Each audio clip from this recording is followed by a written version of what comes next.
Eso es como que son insectos, como que es. ¿Sabes? Hay que ajustar tú ahí el ventilador, ¿no? El tete. Ahí yo lo tenía todo el día.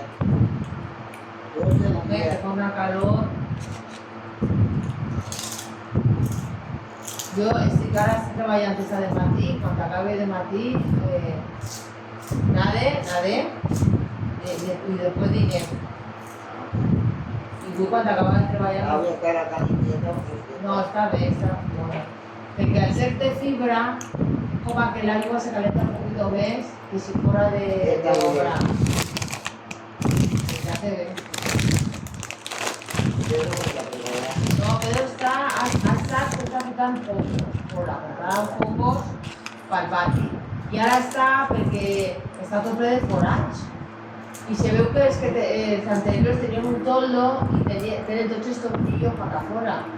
Y el Pedro está mirando para tallarlos y para después ir un poquet comprar como si fuera acuaplanes para tapar y dejarlo.